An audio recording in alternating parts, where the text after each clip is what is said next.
হয়েছে। কোরআনের কথা বললে, কোরআন দিয়ে রাষ্ট্র পরিচালনার কথা বললে এগুলা নাকি ধর্ম ব্যবসা।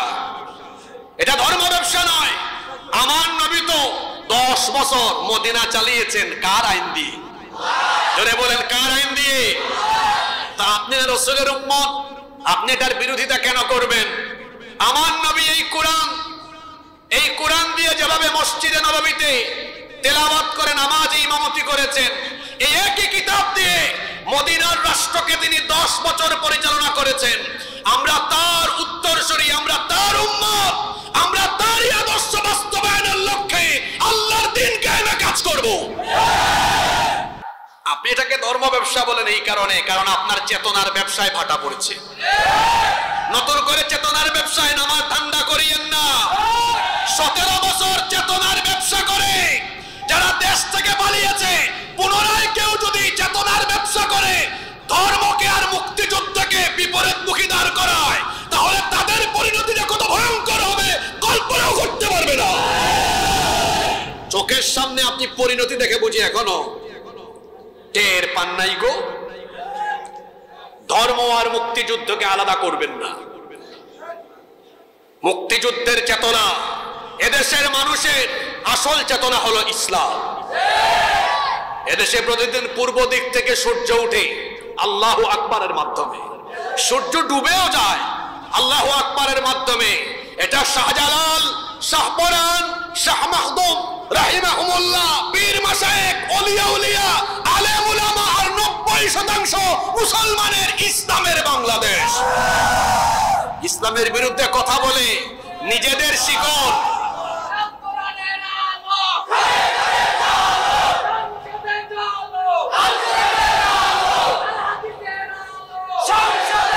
যে ছেলেটা স্লোগান দিল, তাকায় দেখেন তো এই ছেলেটাকে, এটা জেন জি। এরপরে মাহফিলে ওই আলফা জেনারেশনও আছে।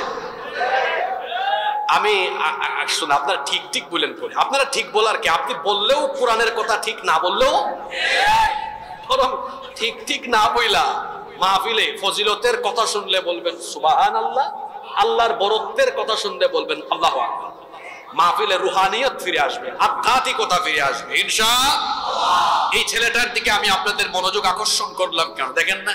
এই ছেলেরা, ওই আলফা জেনারেশনের এরা এখন আর চোর ডাকাত দুর্নীতিবাজদেরকে বাংলাদেশ পরিচালনায় দেখতে চায় না। এইরকম জেনারেশন জি আর পরবর্তী আলফা জেনারেশন, এরা আলেম উলামা আর ইসলামপন্থীদের নেতৃত্বে কোরআনের বাংলাদেশ দেখতে চায়। এদের সেন্টিমেন্ট বুঝে আগাতে হবে। আশ্চর্য ব্যাপার, আবার সমাজে অনেক অজ্ঞ মুসলমান আছে যারা তাদের জীবনকে 2 ভাগ করে নিয়েছে। দেখা যায় তারা জীবনকে 2 ভাগ করে শুধু ধর্মীয় ক্ষেত্রে তারা কোরআনকে গ্রহণ করেছে। এই জন্য নামাজে তারা কোরআন তেলাওয়াত করে, রমজান মাসে কোরআন দিয়ে তারা খতমে তারা বিশেষ করে। আবার কোন লোক মারা গেলে তারা কোরআন তেলাওয়াত করে সওয়াব বখশায় দেয়। কোন ব্যবসা প্রতিষ্ঠান উদ্বোধনের আগে তারা কোরআন তেলাওয়াত করে, বিয়ে শাদীর আগে কোরআন তেলাওয়াত করে। শুধু এটাকে তারা তেলাওয়াতের কিতাব, খতমের কিতাব, তাবিজের কিতাব, ঝাড়ফুঁকের কিতাব হিসাবে গ্রহণ করেছে। কিন্তু তার পরিবার চলে, সমাজ চলে, রাষ্ট্র চলে তাগুত আর শয়তানের দেওয়া মতবাদের ভিত্তিতে। আল্লাহ তাআলা বলছেন যারা তাদের জীবনকে 2 ভাগ করে নিয়েছে তারা আদৌ পরিপূর্ণ ঈমানদার হতে পারেনি। যে আল্লাহর কোরআন দিয়ে আপনি আপনার নামাজ পরিচালনা করেন, সে আল্লাহর কোরআন দিয়ে আপনি আপনার পরিবার পরিচালনা করবেন। যে আল্লাহর কোরআন দিয়ে আপনি আপনার মসজিদ পরিচালনা করেন, সে আল্লাহর কোরআন দিয়ে আপনি আপনার সভ্যতা, সমাজ এবং রাষ্ট্র পরিচালনা করবেন। কিন্তু আশ্চর্য ব্যাপার, আপনার সমাজের দিকে তাকিয়ে দেখেন, বিয়ে শাদীর অনুষ্ঠানে বিয়ের আগের দিন বিয়ে বাড়িতে ছেলে মেয়ে একত্রিত হয়ে গায়ে হলুদের অনুষ্ঠান করে, নাচ গান বাজনার আয়োজন করে, আর বিয়ের দিনে হুজুর ডেকে এনে তারপরে হুজুরকে বলে বিয়ের খুতবা দেন। হুজুর তখন কোরআন থেকে 2-3টা আয়াত তেলাওয়াত করে। আশ্চর্য কথা, কোরআন তেলাওয়াত দিয়ে বিয়ে পড়ানো হয়, কিন্তু সেই বিয়েতে খুতবার আগে পরে কোরআন বিরোধী কাজ কারবার হয়। দোকানপাট উদ্বোধনের আগে হুজুর ডেকে এনে কোরআন তেলাওয়াত করে দোকান উদ্বোধন করে, কিন্তু সেই দোকান বা ব্যবসা প্রতিষ্ঠান কোরআন বিরোধী কাজ কারবারে চলে, ওজনে কম দেয়, সেখানে মিথ্যা বলে প্রতারণা করে ভেজাল পণ্য বিক্রি করে। পার্লামেন্ট উদ্বোধন হওয়ার আগে কোরআন থেকে তেলাওয়াত করে, কিন্তু সেই পার্লামেন্টের অধিবেশনে আবার কোরআন বিরোধী আইন পাশ করে। এমনি ভাবে মুসলমান কোরআনকে শুধু তেলাওয়াতে সীমাবদ্ধ রেখে কোরআন বিরোধী কাজ কারবার করে। যারা নিজেদেরকে ইমানদার বলে দাবি করে তারা ইমানদার আদৌ হতে পারেনি, বরং তারা হলো ইমানদার নামের আস্ত একটা মুনাফিক। রব্বুল আলামিন কোরআনুল কারীমের 4 নম্বর সূরা সূরাতুন নিসা এর 61 নম্বর আয়াতে স্পষ্ট ভাষায় বলেছেন, মুনাফিকদেরকে চিনতে পারবা, ওয়া ইযা কিলা লাহুম তাআলাউ ইলা মা আনজালাল্লাহু ওয়া ইলার রাসূলি রাআইতাল মুনাফিকিনা ইয়াসুদ্দুনা আনকা সুদুদা। আল্লাহ তাআলা বলছেন, আর যখন এদেরকে বলা হয় আল্লাহ যা নাজিল করেছেন আল্লাহর বিধানের দিকে আর রাসূলের তরিকার দিকে ফিরে আসো, ও নবী এমন কথা বললে পরে মুনাফিকদেরকে দেখবেন, রাআইতাল মুনাফিকিনা ইয়াসুদ্দুনা আনকা সুদুদা, দেখবেন মুনাফিকরা পাশ কাটিয়ে চলে যায়। মুনাফিক চিনা বড় কঠিন। কেউ যদি বলে হুজুর আমি বেশি হিন্দু দেখবো, কোথায় যাব? ভারতে যান, কোটি কোটি হিন্দু আছে। কেউ যদি বলে হুজুর আমি বৌদ্ধ দেখবো, কোথায় যাব? চীনে যান, মিয়ানমারে যান, কোটি কোটি বৌদ্ধ আছে। কেউ যদি বলে হুজুর আমি খ্রিস্টান দেখবো, কোথায় যাব? আমেরিকায় যান, ইংল্যান্ডে যান। কেউ যদি বলে হুজুর আমি ইহুদি দেখবো, কোথায় যাব? ইসরায়েলে যান। কিন্তু নোয়াখালীর কেউ যদি প্রশ্ন করে বসে হুজুর আমি মুনাফিক দেখবো, কোন দেশে যাব? মুনাফিকের জন্য বাংলাদেশে যাওয়া লাগবে না, আপনার এলাকায় আপনার গ্রামে এমনকি এখানের ভেতরেও মুসলমানের বেশ ধরে মুনাফিক লুকিয়ে থাকতে পারে। তার মানে মুসলমান আছে যেখানে মুনাফিক আছে। মুনাফিক আপনি চিনতেও পারবেন না। মাথায় ধবধবে সাদা টুপি, গায়ে ধবধবে সাদা পাঞ্জাবি, ধবধবে সাদা পায়জামা, দেখলে মনে হয় যেন ফেরেশতা জান্নাত থেকে পালিয়ে এসেছে। এমন একটা সুরত ধরে চলাফেরা করে। মুনাফিক চেনাও যায় না, কারণ সে নামাজেও যায়, রোজাও রাখে, হুজুরদের সাথে থাকে, মাহফিলেও আসে, আবার তলে তলে ইসলাম আর মুসলমানদের শেকড় কাটে। মুনাফিক যারা আল্লাহর আইন কোরআনের আইন চায় না, তারা আপনাদের মসজিদে ইমাম সাহেব যদি জুমার দিনে বয়ান করতে গিয়ে বলেন, সম্মানিত মুসল্লিবৃন্দ আমাদের এই মসজিদ আল্লাহর আইনে চলবে, কোরআনের আইনে চলবে, সভাপতিও বিরোধিতা করবে না, সেক্রেটারিও বিরোধিতা করবে না, কেশিয়ারও বিরোধিতা করবে না, গ্রামের একজন মুসল্লিও বিরোধিতা করবে না, বরং সবাই হাত তুলে হুজুরকে সাপোর্ট দিয়ে বলবে, হুজুর আপনি সত্যি কথাই বলেছেন, আমাদের এই মসজিদ কোরআনের আইনে চলুক, আল্লাহর আইনে চলুক। হুজুর যদি শুধু খুশি হয়ে পরবর্তী পয়েন্টে বলে যে কোরআনের আইনে মসজিদ চলবে, সেই কোরআনের আইনে আমার সমাজ চলবে, দেশ চলবে, এই কথা বলার পরে দেখবেন কিছুক্ষণ আগে হুজুরকে বাহবা দিয়েছে যারা, হুজুরের চাকরি খাওয়ার জন্য উঠে পড়ে লেগে যাবে তারা। কি গো ভাই, একটু আগে না আপনি হুজুরকে বাহবা দিলেন, এখন আপনি হুজুরকে তার চাকরি খাওয়ার জন্য লেগে পড়লেন কেন? আমার দেশে কোরআন দিয়ে মসজিদ চলুক, একজন মানুষও এটার বিরোধিতা করবে না, কিন্তু যখনই বলবেন যে আল্লাহর কোরআন দিয়ে মসজিদ চলবে, সে আল্লাহর কোরআন দিয়ে সমাজ চলবে, দেশ চলবে, তখন দেখবেন এক গ্রুপ বের হয়ে বলবে হুজুর রাজনীতি করার জায়গা পান না, হুজুরকে বলবে ধর্ম ব্যবসায়ী, বলে কি বলে না? ইসলাম দিয়ে কোরআন দিয়ে দেশ পরিচালনা ধর্ম ব্যবসা নয়, বরং ইসলাম দিয়ে দেশ পরিচালনা রাসূলের আদর্শ। তিনি 1 বছর আর 2 বছর নয়, আল্লাহর কোরআন দিয়ে মদিনার রাষ্ট্র পরিচালনা করেছেন 10 বছর। সেই কোরআন দিয়ে রাষ্ট্র পরিচালনার কথা বলা, কোরআন দিয়ে রাষ্ট্র প্রতিষ্ঠার আন্দোলনে শামিল হওয়া, এটা ধর্ম ব্যবসা নয়, বরং ধর্ম ব্যবসায়ী তারা নির্বাচন আসতে পরে টুপিদারি লাগাইয়া ধর্মীয় লেবাস পরে যারা, ইলেকশন আসলে পরে মাথার মধ্যে স্লোগানগুলো একবারে দিয়ে, কারণ শুরুতে দিলে আপনারা টায়ার্ড হয়ে যাবেন। তো আমি তো ওয়াজ মোটামুটি 1 ঘন্টা করি, এখন আমি প্রথম রাউন্ডে আসছি, তো প্রথম রাউন্ডে টায়ার্ড হয়ে গেলে ফাইনালে গিয়ে কি করবেন? এনার্জি সেভ করেন, এনার্জি কি করেন, সেভ করেন। আজকের বিষয় কিন্তু খুব গুরুত্বপূর্ণ। আগে আমরা এই বিষয়ে কথা বলতে পারি নাই। নতুন বাংলাদেশে নতুন আঙ্গিকে কথা হবে ইনশাআল্লাহ। নোয়াখালীর মানুষ যেমন চাই ঠিক ওই রকম একটা বিষয় আজকে আছে ইনশাআল্লাহ। মনোযোগ থাকবে তো? সম্মানিত ভাইয়েরা, এখন এক গ্রুপ বের হয়েছে, কোরআনের কথা বললে, কোরআন দিয়ে রাষ্ট্র পরিচালনার কথা বললে এগুলা নাকি ধর্ম ব্যবসা। এটা ধর্ম ব্যবসা নয়। আমার নবী তো 10 বছর মদিনা চালিয়েছেন কার আইন দিয়ে? জোরে বলেন, কার আইন দিয়ে? তা আপনি রাসূলের উম্মত, আপনি এটার বিরোধিতা কেন করবেন? আমার নবী এই কোরআন দিয়ে যেভাবে মসজিদে নববীতে তেলাওয়াত করে নামাজে ইমামতি করেছেন, এই একই কিতাব দিয়ে মদিনার রাষ্ট্রকে তিনি 10 বছর পরিচালনা করেছেন। আমরা তার উত্তরসূরি, আমরা তার উম্মত, আমরা তারই আদর্শ বাস্তবায়নের লক্ষ্যে আল্লাহর দ্বীন কায়েমে কাজ করব। আপনি এটাকে ধর্ম ব্যবসা বলেন এই কারণে, কারণ আপনার চেতনার ব্যবসায় ভাটা পড়েছে। নতুন করে চেতনার ব্যবসায় নামাজ ঠান্ডা করিয়েন না। 17 বছর চেতনার ব্যবসা করে যারা দেশ থেকে পালিয়েছে, পুনরায় কেউ যদি চেতনার ব্যবসা করে ধর্মকে আর মুক্তিযুদ্ধকে বিপরীতমুখী দাঁড় করায়, তাহলে তাদের পরিণতিটা কত ভয়ঙ্কর হবে কল্পনাও করতে পারবে না।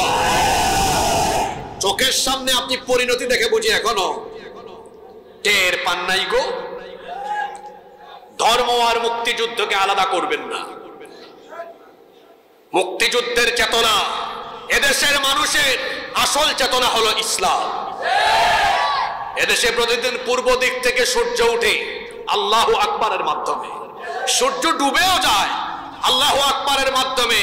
এটা শাহজালাল, শাহপরান, শাহ মাহদুম রাহিমাহুমুল্লাহ, পীর মাশায়েখ, ওলিয়া উলিয়া, আলেম উলামা আর 90% মুসলমানের ইসলামের বাংলাদেশ। ইসলামের বিরুদ্ধে কথা বলে নিজেদের শিকড়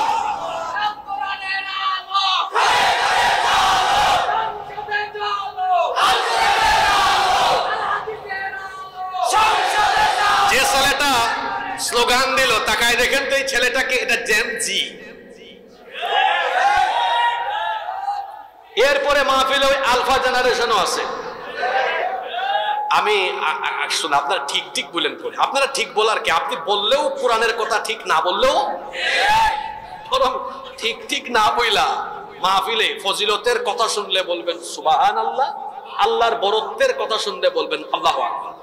মাহফিলে রুহানিয়ত ফিরে আসবে, আধ্যাত্মিকতা ফিরে আসবে ইনশাআল্লাহ। এই ছেলেটার দিকে আমি আপনাদের মনোযোগ আকর্ষণ করলাম কেন দেখেন না? এই ছেলেরা, ওই আলফা জেনারেশনের এরা এখন আর চোর ডাকাত দুর্নীতিবাজদেরকে বাংলাদেশ পরিচালনায় দেখতে চায় না। এইরকম জেনারেশন জি আর পরবর্তী আলফা জেনারেশন, এরা আলেম উলামা আর ইসলামপন্থীদের নেতৃত্বে কোরআনের বাংলাদেশ দেখতে চায়। এদের সেন্টিমেন্ট বুঝে আগাতে হবে, নইলে গুল খাবেন আপনি। আল্লাহ বুঝার তৌফিক দান করেন। সম্মানিত ভাইয়েরা, তাহলে কোরআন হলো নূর। কোরআন হলো কি? নূর, আলো। আমরা কি আলোকিত বাংলাদেশ চাই কি চাই না? সবাই আলোকিত বাংলাদেশ চান তো? আলোকিত বাংলাদেশ পেতে হলে আমাদের আইনে আলোকিত বাংলাদেশ হওয়ার সম্ভাবনা বেশি না আল্লাহর আইনে বেশি? আল্লাহর আইনে সম্ভাবনা বেশি। আজকে আমার আলোচনার টপিক হলো কেন কোরআনের আইন একটা দেশের জন্য দরকার, কোরআনের আইনের প্রয়োজনীয়তা। মোট 10টি পয়েন্ট আপনাদের সামনে তুলে ধরব ইনশাআল্লাহ। আপনারা কি কয়েক মিনিট ধৈর্য ধরে আমার কথাগুলো, আসলে কথা আমার না, সুবহানাকা লা ইলমা লানা ইল্লা মা আল্লামতানা ইন্নাকা আনতাল আলিমুল হাকিম। একটা কথাও তো আমার না। আমার আল্লাহ আমাকে তৌফিক না দিলে আমার জবানও খুলবে না। আমি আল্লাহর সাহায্য চাইছি। আল্লাহ ঢেলে দেওয়া, শিখিয়ে দেওয়া কথাগুলো আমি জাস্ট আমার জবান দিয়ে আল্লাহ বলাবেন। আল্লাহর এই কথাগুলো শোনার তৌফিক, সেই সবর কি আপনাদের হবে ইনশাআল্লাহ? ইনশাআল্লাহ। কেন রাষ্ট্রীয়ভাবে কোরআনের আইন দরকার? আগে তো লাভ লস জানা দরকার। যদি লাভ হয় তাহলে আজকে আমরা দলমত নির্বিশেষে একমত হয়ে যাব ইনশাআল্লাহ। মনে রাখবেন কোরআন যেমন সবার, কোরআন কি সাম্প্রদায়িক না সার্বজনীন? তেমনি আমরা আলেম ওলামা কোন দলের পক্ষে কথা বলি না, আমরা হুজুররাও সবার। এখানে ভাববেন না যে হুজুররা কোন দলের দালালি করে, অসম্ভব। আমরা মানুষদেরকে আল্লাহর কোরআনের দিকে ডাকি আর রসুলের দিকে ডাকি। আমরা কোন নেতা নেত্রী দলের পূজা করি না, কারো অন্ধ আনুগত্য করি না, কারো দিকে মানুষকে ডাকি না। আমরা শুধু মানুষকে ডাকি মহান আল্লাহর দিকে, আর ডাকি আমার নবীর দিকে। সুবহানাল্লাহ। তো নিরপেক্ষ মন মগজ নিয়ে আমরা আজকে শুনবো ইনশাআল্লাহ। কেন একটি দেশের জন্য কোরআনের আইন দরকার? আমরা কয়টা কারণ বলবো, জোরে বলেন, পারলে নোট করে নিয়ে যান একদম। এক, এজন্য কোরআনের আইন দরকার কারণ কোরআনের আইন হলো ত্রুটি মুক্ত, জটিলতা মুক্ত। কথা কি বললাম? ত্রুটি মুক্ত, জটিলতা মুক্ত। মানুষ যখন আইন বানানোর কাজে হাত দেয়, আচ্ছা আপনারা তো একটা কথা প্রায় সময় বলেন, মানুষ মাত্রই ভুল, মানুষ মাত্রই ভুল। এজন্য এই মানুষ যদি দেশ পরিচালনা, সমাজ পরিচালনার জন্য আইন বানানোর কাজে হাত দেয়, ও মানুষ হিসাবে ভুল করে বসতে পারে। যার কারণে দেখবেন পৃথিবীর যে সকল দেশে মানুষের তৈরি করা আইন দিয়ে দেশ চলে, এই আইনগুলা ফিক্সড না, কিছুদিন পর পর এগুলা সংশোধন হয়। সংশোধন হয় না, এগুলো চেঞ্জ হয়, সংযোজন বিয়োজন হয়। এই বাংলাদেশের সংবিধানও ৭১-এর পরে বহুবার পরিবর্তন হয়েছে, সংস্করণ হয়েছে, বাস জায়গা হচ্ছে না। আহারে একটু আগাবে কেমনে, এখানে তো চিপাচিপি হয়ে গেছে। তো পিছনে অনেকে দাঁড়িয়ে আছেন, আমি স্বেচ্ছাসেবক ভাইদেরকে বলবো পর্দাটা খুলে দেন আর একটু জিকির করেন, সামনে এগিয়ে আসেন, জিকিরের সাথে সাথে দাঁড়ানো ভাইদেরকে বসার জায়গা করে দেন। লা ইলাহা ইল্লাল্লাহ, লা ইলাহা ইল্লাল্লাহ, লা ইলাহা। কেউ কথা বলবেন না, প্রাণ ভরে জিকির করেন। লা ইলাহা ইল্লাল্লাহ, লা ইলাহা ইল্লাল্লাহ, সুবহানাল্লাহ ওয়ালহামদুলিল্লাহ, ইল্লাল্লাহ, লা ইলাহা ইল্লাল্লাহ, লা ইলাহা, লা ইলাহা, লা ইলাহা ইল্লাল্লাহ, মুহাম্মাদুর রাসূলুল্লাহ সাল্লাল্লাহু। এই তো সুন্দর একটা পরিবেশ হয়ে গেছে, আলহামদুলিল্লাহ পড়েন। এক নাম্বার কারণ, এজন্য কোরআনের আইন দরকার। কোরআনের আইন ত্রুটি মুক্ত, জটিলতা মুক্ত। মানুষের বানানো আইনে ভুল থাকবে, জটিলতা থাকবে। কেমন জটিলতা থাকবে? সে যদি আইন বানানোর সুযোগ পায়, তাহলে আইনকে এমন জটিল করে রাখবে, সে মানুষের সুবিধার জন্য আইন বানাবে না, জনগণের সুবিধার জন্য আইন বানাবে না। সে তার নিজের ক্ষমতায় থাকার সুবিধা আর দলের আশেপাশের মানুষদের সুবিধা বিবেচনা করে আইন বানাবে। কথাকে বোঝা যায়? আপনাদের মনে হয় এই ভুলটা কখনো করবেন না যে যারা আইন বানায়, সংবিধান বানায়, কোনোদিনও ভাবিয়েন না আপনাদের কল্যাণে বানায়, তারা আগে নিজের স্বার্থ বিবেচনা করে। সে দেখি আমি একটু লং টার্ম ক্ষমতায় থাকার কোনো একটা ফন্দি এখানে আঁকতে পারি কিনা, আমার দলের লোকদেরকে সুযোগ সুবিধা দেওয়ার মতো করে আইনটাকে সংবিধান সংশোধন করি। দেখবেন যারাই যখন ক্ষমতায় আসে সংবিধানে হাত দেয়, সংবিধান বদলায়, পরিবর্তন করে নিজেদের সুযোগ সুবিধা মতো।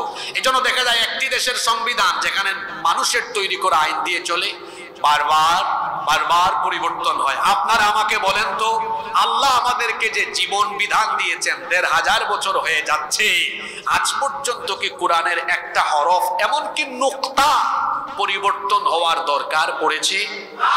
কিয়ামত পর্যন্ত এটা কি পরিবর্তন হবে?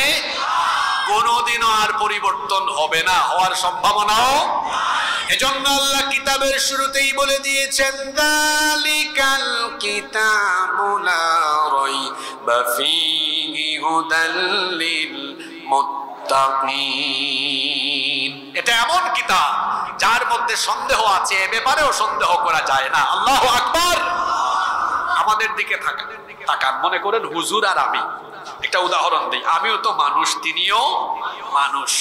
প্রথমে আমরা এই চর হাজারি পরিচালনার জন্য হুজুরকে দায়িত্ব দিলাম যে হুজুর আপনি আমাদের চর হাজারি চালান। তো এই চর হাজারি পরিচালনা করার জন্য তো কিছু আইন কানুন বানাইতে হবে। এখানে চুরি করলে কি, ডাকাতি করলে কি, জিনা বদমাইশি করলে কি। তো হুজুর কি করলেন, সুন্দর কিছু আইন কানুন বানালেন নিজে নিজে। হুজুর এক সময় রিটায়ার্ডে গেলেন। এরপরে আপনারা কি করলেন, আমাকে চোর হাজারের দায়িত্ব দিলেন। আমি চিন্তা করলাম আমি যে দলের মানুষ, আমার দলের আশপাশে সব চোর আর বাটপার, একটু চুরির আইন ডাকাতির আইন হালকা করে দেই যাতে এরা চাঁদাবাজি চুরি টুরি করতে পারে। আমি একটু আইন কানুনটা নিজের সুবিধা মতো কি করলাম, সংশোধন করলাম। এরপরে আমার পরে যিনি আসবেন উনি আবার হাত দিবেন, উনি উনার মতো চেঞ্জ করবেন। এভাবে যদি বারবার বারবার মানুষের হাত দ্বারা আইন সংশোধন হয়, সংযোজন বিয়োজন হয়, আল্লাহর কসম এই সংবিধান পরিবর্তনের দ্বারা দেশের জনগণের ভাগ্য বদলাবে না। আমার কথা মিলিয়ে নেন, যারাই যখন সংবিধানে হাত দেয় মানুষের ভাগ্য বদলাবার কথা বলে, তারা নিজেদের শার্ট প্যান্ট বদলায়, মোবাইল বদলায়, গাড়ি বদলায়, বাড়ি বদলায়। মানুষের ভাগ্য বদলায় না, মানুষের ভাগ্য বদলাবে একমাত্র আল্লাহর কোরআন দিয়ে। এখন আবার হুজুরের কাছে চলে যান, হুজুর আপনি নিজে আইন বানাতে পারবেন না, আপনি এই এলাকা চালান, কোরআন দিয়ে চালান। হুজুর রিটায়ার্ড করলেন, আমাকে দায়িত্ব দিলেন। আপনারা বললেন হুজুর আপনিও চালান, কিন্তু নতুন করে আইন বানাতে পারবেন না, কোরআন দিয়ে চালান। তাহলে বোঝা গেল কোরআনের আইন থাকলে ব্যক্তির পরিবর্তন হবে, কিন্তু আইনের কোনো পরিবর্তন হবে না। বাংলাদেশের মুসলমান জেনারেশন জি, যুবক তরুণ ছাত্র ভাইয়েরা, আপনাদেরকে বলছি আপনাদের রক্ত, জীবন আর ত্যাগের বিনিময়ে এই নতুন বাংলাদেশ আমরা পেয়েছি। এই নতুন বাংলাদেশের পরিবর্তনের জন্য আর মানুষের মন গড়া আইন মতবাদ দিয়ে এই বাংলাদেশের স্বপ্ন দেখে লাভ নাই। এই বাংলাদেশে আমরা গণতন্ত্র দেখেছি, এই বাংলাদেশে আমরা মানুষের দেওয়া তন্ত্রমন্ত্র দেখেছি, সবকিছু দেখা শেষ, বাকি আছে ইসলাম তন্ত্র, কোরআন তন্ত্রের বাংলাদেশ। বাংলাদেশের মানুষের ভাগ্য বদলাবার জন্য মানুষের তৈরি করা আইন নয়, কারণ এই আইনের ত্রুটি। এত আসতে বললেন কেন? ত্রুটি, জটিলতাও আছে।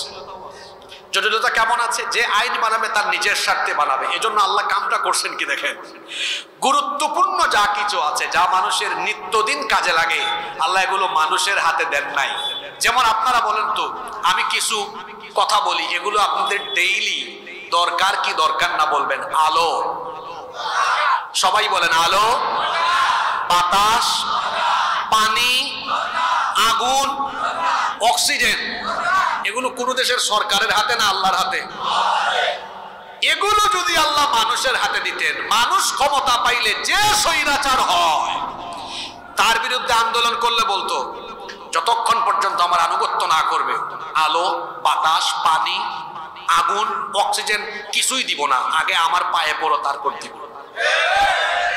আল্লাহ তাআলা এই জন্য নিত্য প্রয়োজনীয় জিনিসগুলো মানুষের হাতে দেন নাই। আল্লাহ তো জানেন এই মানুষ ক্ষমতা পাইলে, ফেরাউনও তো জালিম হয়েছে, নমরুদও জালিম হয়েছে। ফেরাউন নমরুদ নামে দুনিয়ায় কেউ নাই, কিন্তু তাদের ভাই বোন হয়ে তাদের চরিত্র লালন করে এমন মানুষ দুনিয়াতে ছিল, আছে, সামনে আসতে পারে। এজন্য আল্লাহ তাআলা নিত্য প্রয়োজনীয় জিনিসগুলো মানুষের হাতে দেন নাই, রেখে দিয়েছেন কার কাছে? দেখেন তো, এগুলো যদি আল্লাহ দিয়ে দিতেন তা কারবারটা কি হইতো? কারবারটা কি হইতো? আপনারা জুলাই আগস্টে যা করেছেন, ফেরাউনের দল বলতো অক্সিজেন দিব না, একদম মাইরা ফেলবো, আগুন দিব না, পানি দিব না। সামান্য একটু ইন্টারনেট কন্ট্রোলিং তাদের হাতে ছিল, ইন্টারনেট বন্ধ করে দিয়ে রাতের অন্ধকারে বাড়িতে ঢুকে ঢুকে খুনিরা মানুষ হত্যা করেছে। এই খুনের বিচার বাংলাদেশে অবশ্যই করতে হবে। বর্তমান এই সরকারকে বলবো, শুধু সংস্কার সংস্কার করে মুখে ফেনা তুললে হবে না। আমার কলেজের টুকরা ছাত্র ছাত্রীদেরকে যারা খুন করেছে সেই খুনিদের বিচার অবশ্যই করতে হবে। সম্মানিত ভাইয়েরা, কষ্ট হচ্ছে আপনাদের? তাহলে এক নাম্বার, কোরআনের আইন এই জন্য দরকার, আল্লাহর আইন ত্রুটি যুক্ত না ত্রুটি মুক্ত, জটিলতা যুক্ত না জটিলতা মুক্ত। দুই, কেন কোরআনের আইন দরকার? যদি কোরআনের আইন সমাজে প্রতিষ্ঠিত না হয় তাহলে কোরআনের অসংখ্য আয়াত কোরআনের কিতাবের পৃষ্ঠার ভিতরে বন্দী থাকবে, এগুলোর বাস্তবায়ন আর কোনোদিন হবে না। যেমন ওয়াসসারিকাতু ওয়াসসারিকাতু ফাকতাউ আইদিয়াহুমা, ওয়াসসারিকু ওয়াসসারিকাতু ফাকতাউ আইদিয়াহুমা, চোর পুরুষ হোক আর নারী হোক অপরাধ প্রমাণিত হলে তার হাত কেটে দাও। আপনারা বলেন তো, ইসলামী রাষ্ট্র যদি না থাকে তাহলে এই আয়াত কোনোদিন বাস্তবায়ন হবে না কোরআনের পৃষ্ঠার ভিতরে বন্দী থাকবে? বন্দী থাকবে। এরকম কোরআনের একটা দুইটা আয়াত না। যদি কোরআনের আইন রাষ্ট্রে প্রতিষ্ঠা না হয়, অসংখ্য আয়াত কোরআনের এই পৃষ্ঠার ভেতরে বন্দী থাকবে। এখন নোয়াখালীর মানুষ, আপনারা বলেন তো, এই শত শত আয়াত আল্লাহ তাআলা যে দিলেন রাষ্ট্র পরিচালনার জন্য, এই আয়াতগুলো কি শুধু তেলাওয়াতে খতমে সীমাবদ্ধ থাকবে নাকি রাষ্ট্র ব্যবস্থাও দরকার আছে? এগুলো তো রাষ্ট্র পরিচালনার জন্য আল্লাহ দিয়েছেন। যদি কোরআনের আইন প্রতিষ্ঠা না হয়, এগুলো কিতাবের পৃষ্ঠাই বন্দী থাকবে, বাস্তবায়ন কোনোদিন হবে? এজন্য কোরআনের আইন দরকার আছে না নাই? নাম্বার 3, কেন একটি সমাজ বা রাষ্ট্রে কোরআনের আইন দরকার? একটি সমাজ বা দেশকে, সেই দেশের মানুষকে ন্যায় বিচার, সুবিচার নিশ্চিত করার জন্য কোরআনের আইন দরকার। কারণ কোরআনের আইন যেখানে আছে, সুবিচার সেখানে আছে। আল্লাহর নবী বলেছেন, মান ক্বালা বিহি সাদাকা, এই কোরআন থেকে যে কথা বলে সে সত্য কথা বলে। ওয়ামান আমিলা বিহি উজরা, যে কোরআন অনুযায়ী আমল করে তাকে পুরস্কার দেন কে? ওয়ামান হাকামা বিহি আদালা, আর এই কোরআন দিয়ে যারা বিচার করে তারা মানুষের মধ্যে ন্যায় বিচার কায়েম করে। যেই সমাজে, যেই দেশে কোরআন দিয়ে বিচার ফয়সালা হয় না, সেই সমাজে, সেই দেশে দেখবেন বিচারের নামে অবিচার করে নিরপরাধ মানুষকে অপরাধী বানায় সাজা দেওয়া হয়। কিন্তু কোরআনের আইন যেখানে আছে সেখানে সুবিচার আছে। দেখেন, আপনাদেরকে একটা হাদিস শোনাই, একটা ঘটনা শোনাই। ঘটনাটা কি বলবো? আল্লাহ নবী তো 10 বছর মদিনার রাষ্ট্র চালিয়েছেন আল্লাহর কোরআন দিয়ে। নবীজি মদিনা চালিয়েছেন, জুড়ে বলেন কার আইন দিয়ে? আল্লাহর আইন দিয়ে তিনি মদিনা রাষ্ট্র পরিচালনা করছেন। একবার আল্লাহ নবীর আদালতে মাখজুমিয়া গোত্রের কুরাইশি একজন নারী চুরির অপরাধে তাকে আদালতে সুপর্দ করা হলো। মহিলার বিরুদ্ধে অভিযোগ হলো তিনি চুরি করেছেন, এই অভিযোগে তাকে আনা হলো। অত্যন্ত নামি দামি বংশের মহিলা ছিলেন। এই মহিলাকে যখন আদালতে প্রেরণ করা হলো, মদিনায় সাহাবায়ে কেরাম পারস্পরিক কথা বলা শুরু করেছেন। এত সম্ভ্রান্ত বংশের একজন নারী, আল্লাহর নবী যদি বিচার করতে গিয়ে কোরআন মোতাবেক হাত কাটার রায় দিয়ে দেন, তাহলে তো ওই বংশের মুখে চুনকালি পড়ে যাবে, এই বংশের মান ইজ্জত নষ্ট হয়ে যাবে। সাহাবায়ে কেরাম একসাথে বসে পরামর্শ করছেন, আল্লাহর নবীর কাছে সুপারিশ নিয়ে যাওয়া দরকার, যাতে করে নবীজি বিচারের রায় দেওয়ার সময় এই বংশের মান সম্মানের কথা বিবেচনা করে রায় যেন একটু হালকা করে দেন, যাতে বংশের মান ইজ্জত বাঁচে। কিন্তু কে নবীজির কাছে সুপারিশ নিয়ে যাবে? একজনেরও সাহস হয় না। অবশেষে সাহাবায়ে কেরাম উসামা ইবনে যায়েদ রাদিয়াল্লাহু আনহুকে বললেন, ও আমাদের ভাই উসামা, তোমাকে তো নবীজি বড় পছন্দ করেন, মহব্বত করেন, ভালোবাসেন, তুমি নবীজির কাছে সুপারিশ নিয়ে যাও, তুমি গেলে হয়তো নবীজি তোমার কথা রাখবেন। উসামা ইবনে যায়েদ রাদিয়াল্লাহু আনহু সকলের অনুরোধের ভিত্তিতে তিনি যখন নবীজির কাছে এই সুপারিশ নিয়ে গেলেন, আল্লাহর নবী এই কথা শুনে পরিস্থিতি এমন হয়ে গেল, আসমান যেন তার মাথায় ভেঙে পড়ার উপক্রম হয়ে গেল। আল্লাহর নবী সকল সাহাবীদেরকে ডাকলেন, ডাকার পরে বললেন, সাহাবীরা, শুধুমাত্র বংশমর্যাদা ভালো হওয়ার কারণে সেই বংশেরই একজন নারী অপরাধ করার পরেও তোমরা বলতেছো রায় হালকা করে দেওয়ার জন্য। ও আমার সাহাবীরা শোনো, আজকে আদালতের কাঠগড়ায় এই সম্ভ্রান্ত বংশের নারী না হয়ে যদি আমার আদরের মেয়ে, কলিজার টুকরা মেয়ে ফাতেমা হতো, আমার নিজের মেয়ে বলে আদর, ভালোবাসা আর মহব্বতের টানে আমি রায় হালকা করতাম না, বরং ন্যায় বিচার কায়েমের জন্য আমি রাষ্ট্রপ্রধান হয়ে আমি আমার মেয়ের ব্যাপারে হাত কাটার রায় দিয়ে দায়িত্ব জল্লাদের হাতে তুলে দিতাম না। কারণ জল্লাদ ভাবতে পারে রাষ্ট্রপ্রধানের মেয়ে, কিভাবে আমি কি করি, বিচারে যেন দণ্ডবিধি 100 ভাগ কায়েম হয়, সেই জন্য আমি জল্লাদের হাতে দায়িত্ব না দিয়ে আমি রায় দেওয়ার পরে পাপ হয়ে নিজের মেয়ের হাত নিজেই কেটে ফেলতাম। আল্লাহু আকবার বলেন, আল্লাহু আকবার। এই হলো কোরআনের রাষ্ট্রের বিচারের নমুনা, যেখানে নিজের মেয়ে ছেলে হলেও ছাড় নাই। আর মানুষের তৈরি করা আইন দিয়ে দেশ শাসনের সুবিচারের নমুনা হলো নিজের আত্মীয় স্বজন, নিজের ভাই বোন আর নিজের দলের মানুষ হলে 7 খুন হলেও মাফ। দেখেন না, আশেপাশে তার দলের মানুষ চুরি করবে কিন্তু কোনো কথা বলবে। এই হলো মানুষের বানানো আইন দিয়ে দেশ পরিচালনার সুবিচারের নমুনা।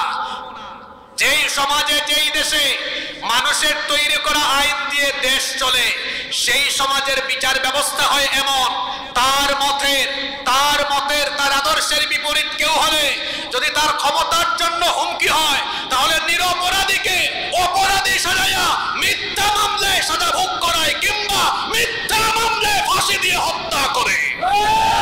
সেরকমই হয়েছে কোরআনের পাখি শহীদ আল্লামা দেলাওয়ার হোসেন সাঈদীর ব্যাপারে। যুদ্ধাপরাধ, মানবতা বিরোধী অপরাধ, এটা জাস্ট ছিল একটা নাটক। এই মিথ্যা নাটক মঞ্চস্থ করে যখন তারা এই নাটক প্লে করে বাস্তবায়ন করতে পারে নাই, ফাঁসি দিতে পারে নাই, জনগণের রোষানলে পড়ে তাকে অন্যায়ভাবে কারান্তরীণ করে শেষ পর্যন্ত ভারতকে খুশি করার স্বার্থে চিকিৎসার নামে তাকে কারাগারে হত্যা করা হয়েছে, চিকিৎসার নামে তাকে হাসপাতালে হত্যা করা হয়েছে। এই রকম আরো অসংখ্য নিরপরাধী মানুষকে অন্যায়ভাবে হত্যা করা হয়েছে। এই দেশে যদি 50 বছর পরে কারো বাপের বিচার হয়, তাহলে এইরকম নিরপরাধ মানুষকে হত্যা করেছে 18 কোটি মানুষ সেই খুনের বিচার করেই ছাড়বে। সম্মানিত ভাইয়েরা, বলছিলাম মানুষের তৈরি করা আইন দিয়ে যে সমাজ বা দেশ চলে, সেখানে বিচার পাওয়া যায় না। বিচারের নামে কি হয়? অবিচার হয়। পাঁচ পুরায় একজন, মামলা খায় আরেকজন। কিন্তু কোরআনের আইন যে সমাজে বাসে দেশে থাকবে, সেখানে কোনো অবিচার মানুষের উপর হবে, কারণ কোরআনের মধ্যে ন্যায় বিচারের কথা বলেছেন কে? জুমার দিনে ইমাম সাহেবের মুখ থেকে সানি খুতবায় প্রায় আপনারা একটা আয়াত শুনেন, সূরা নাহলের 90 নম্বর আয়াত। আল্লাহ তাআলা কোরআনে কারীমে আদেশ দিয়েছেন, পড়েন আমার সাথে, ইন্নাল্লাহা ইয়া'মুরু বিল আদলি ওয়াল ইহসান ইলা আখিরিল আয়া। নিশ্চয়ই আল্লাহ তোমাদেরকে আদল, ন্যায় বিচার এবং সদাচারের আদেশ দিচ্ছেন। সুবহানাল্লাহ পড়বেন না? অন্য আয়াতে আল্লাহ তাআলা বলছেন, ওয়া ইযা হাকামতুম বাইনান নাসি আন তাহকুমু বিল আদল। কোরআনে কারীমের 4 নম্বর সূরা, সূরা নিসায়ের 58 নম্বর আয়াতের মাঝখানে এটা আছে। আল্লাহ বলেছেন, যখন তোমরা মানুষের মধ্যে বিচার ফয়সালা করবে, তখন তোমরা মানুষের মাঝে ন্যায় বিচার কায়েম করবে। কোরআনের ন্যায় বিচারের আদেশ দিয়েছেন কে? আস্তে বলবেন না, জোরে বলেন, কে? নাম্বার 4, কেন কোরআনের আইন দরকার? কোরআনের আইন থাকলে পরে সকল মানুষের অধিকার প্রতিষ্ঠিত হবে, নারী তার অধিকার পাবে। আজ নারী সম্পদের অধিকার থেকে বঞ্চিত, নারী বিভিন্ন জায়গায় লাঞ্ছনা, অবহেলার শিকার হয়। যদি কোনো সমাজে, কোনো দেশে কোরআনের আইন প্রতিষ্ঠা হয়, নারী তার ন্যায্য অধিকার পাবে, কারণ পৃথিবীর বুকে নারীর অধিকার প্রতিষ্ঠা করেছে ইসলাম। আজ যারা নারী অধিকারের কথা বলে, নারী উন্নয়নের কথা বলে, নারী প্রগতির কথা বলে, তারাই দেখা যায় তাদের হাতে নারীরা সবচেয়ে বেশি লাঞ্ছনার শিকার হয়। ইসলাম নারীকে পরিপূর্ণ, পূর্ণাঙ্গ অধিকার দিয়েছে। সুতরাং যদি আল্লাহর আইন প্রতিষ্ঠা হয়, নারী তার অধিকার পাবে, শ্রমিক তার ন্যায্য অধিকার পাবে, এমনকি সকল ধর্মের মানুষও তার অধিকার ফিরে পাবে। আজ আমাদের পাশের দেশ থেকে বলতে শোনা যায়, বাংলাদেশে মৌলবাদ কায়েম হয়ে গিয়েছে, জঙ্গিবাদ কায়েম হয়ে গিয়েছে। এই দেশে এখন সংখ্যালঘু হিসেবে যারা আছে তারা কেউ আর নিরাপদ নয়। তাদের মুখের ভাষা শুনে মনে হয় মায়ের চেয়ে মাসির দরদ বেশি। সম্মানিত অমুসলিম নাগরিক বৃন্দকে আমরা বলবো, আমাদের এই বক্তব্য যদি আপনারা শোনেন, এই দেশে কোরআন ইসলাম প্রতিষ্ঠিত হলে আপনাদের ভয়ের কোনো কারণ নাই। কারণ মায়ের কোলে শিশু যেমন নিরাপদ, ইসলামী রাষ্ট্রে, কোরআনী রাষ্ট্রে মুসলমানদের কাছে অমুসলিমরাও তেমন নিরাপদ। আপনাদেরকে ভয় দেখায়, আপনাদেরকে এরা উস্কে দিতে চায়। পাশের দেশ থেকে যারা আমাদেরকে জঙ্গি বলে, এরা যে কত বড় অসভ্য আর জঙ্গি তা পৃথিবীর মানুষ জানে। তারা আমাদের ব্যাপারে মিথ্যা অপবাদ দেয়। বাংলাদেশে আমরা নাকি অমুসলিমদের ঘর বাড়ি জ্বালিয়ে দিচ্ছি, আমরা নাকি বাংলাদেশে সংখ্যালঘু নির্যাতন করি। আর আমরা বলি বাস্তব চিত্র হলো এই দেশে অমুসলিম নাগরিকেরা জামাই আদরে আছেন। আমি কি ভুল বলেছি? যারা আমাদেরকে বলে আমরা সংখ্যালঘু নির্যাতন করি, এটা তাদের চরিত্র। গুজরাটে, সিকিমে, হায়দ্রাবাদে, কাশ্মীরে তারা কি করেছে তা পৃথিবীর মানুষ জানে। আমাদেরকে তারা বলে জঙ্গিবাদী, অথচ তারা কত বড় জঙ্গি আর সন্ত্রাসী শোনেন। আমরা তো বাংলাদেশে, এমনকি ভারতবর্ষ থাকতে আমাদের কোনো শাসক কোনোদিনও, এমনকি আমাদের কোনো মুসলমান ভাই বোন কখনো অমুসলিমদের উপাসনালয়ে হামলা চালায়নি। কারণ ইসলাম, কোরআন আমাদেরকে এই শিক্ষা দেয়নি, এজন্য আমরা এটা করি না। কিন্তু যারা আমাদেরকে সন্ত্রাসী বলে, তারা এমন সন্ত্রাসী, এমন জঙ্গি, তারা আমাদের শত শত বছরের ঐতিহ্য, বাবরি মসজিদ দখল করে, রাম মন্দির নির্মাণ করে দুনিয়ার 200 কোটি মুসলমানদের কলিজায় আগুন লাগিয়ে দিয়েছে। তারা আমাদেরকে বলে আমরা নাকি জঙ্গি, আমরা নাকি সন্ত্রাসী। অথচ গুজরাটের কসাই, আরএসএস এর গুন্ডা, উগ্রবাদী চরমপন্থী এই সন্ত্রাসী নরেন্দ্র মোদীর নেতৃত্বে ভারতবর্ষে মুসলমানদের উপরে কি পরিমাণ নির্যাতন হয়েছে তা কারো অজানা থাকার কথা নয়। আমাদেরকে আপনি সাম্প্রদায়িকতার সবক দেন। আমার পূর্বপুরুষরা 750 বছর ভারত শাসন করেছে। ভারতের অর্থনীতির একটা গুরুত্বপূর্ণ অংশ আসে পর্যটন থেকে। সেই পর্যটনের বেশিরভাগ জায়গাগুলো তোমাদের বাপ-দাদারা এগুলো বানায় নাই, সব মুসলমান শাসকদের হাতে করা। দিল্লির সেই কুতুব মিনার, শীষ মিনার, লাল কেল্লা, আগ্রার তাজমহল সহ ভারতবর্ষের সুন্দর সুন্দর অনবদ্য সকল স্থাপনা মুসলমানদের হাতে গড়া। ভারতবর্ষ আমার পূর্বপুরুষরা 750 বছর শাসন করেছে। এই বাংলাদেশে কোনদিন আমরা কোন অমুসলিমের গায়ে হাত তুলি নাই, তুলবও না। কারণ ইসলাম আমাদেরকে এটা শেখায়। পাশের দেশ থেকে বলা হচ্ছে এখন বাংলাদেশে উগ্রবাদ, জঙ্গিবাদ কায়েম হয়ে গিয়েছে। আমার দেশের নাগরিক সম্পর্কে আপনার এত চিন্তা কেন? নিজের চরকায় তেল দেন। হ্যাঁ, আমার দেশ কিভাবে চলবে এটা আমার দেশের মানুষ ঠিক করবে। বিবিসি বলেছে আপনার দেশের 60 কোটি মানুষ এখনো স্বাস্থ্যসম্মত পায়খানা ব্যবহার করতে পারে না। এটা আমার কথা নয়। কার কথা? বিবিসির রিপোর্ট। আপনারা গুগল শরীফে সার্চ করেন, আমার কথা মিলায় দেখেন। আপনার দেশের 60 কোটি মানুষ এখনো স্বাস্থ্যসম্মত পায়খানাই ব্যবহার করতে পারে না, খোলা জায়গায় পায়খানা করে। আপনি আমার দেশ না, নিজের দেশ নিয়ে চিন্তা করেন। এই 56,000 বর্গ মাইলের বাংলাদেশের প্রতিটি নাগরিক এখন সচেতন। এই দেশে কোন দেশের আধিপত্যবাদ কায়েম হতে দেওয়া হবে না। এই দেশ দিল্লির ইনস্ট্রাকশনে চলবে না। বাংলাদেশ চলবে তেমন, বাংলাদেশের মানুষ চাইবে যেমন। দিল্লি যেভাবে চাইবে বাংলাদেশ সেভাবে চলবে। দিল্লি থেকে বলা হয় বাংলাদেশে নাকি অমুসলিমরা নিরাপদে থাকবে না। আমরা আমাদের অমুসলিম সম্মানিত ভাই বোনদেরকে বলতে চাই, আমাদের ইসলাম এত সুন্দর, আমাদের কোরআন এত সুন্দর। ইসলাম আমাদেরকে উগ্রপন্থা শেখায় না, আমাদেরকে চরমপন্থা শেখায় না, আমাদেরকে সন্ত্রাসী হওয়ার দীক্ষা দেয় না। বরং আল্লাহ তাআলা আমাদেরকে শিক্ষা দিয়েছেন। কোরআনুল কারীমের 60 নম্বর সূরা মুমতাহিনা এর 8 নম্বর আয়াতে আল্লাহ বলছেন, লা ইয়ানহাকুমুল্লাহু আনিল্লাযীনা লাম ইউকাতিলুকুম ফিদ-দীন ওয়া লাম ইউখরিজুকুম মিন দিয়ারিকুম আন তাবাররুহুম ওয়া তুকসিতু ইলাইহিম ইন্নাল্লাহা ইউহিব্বুল মুকসিতিন।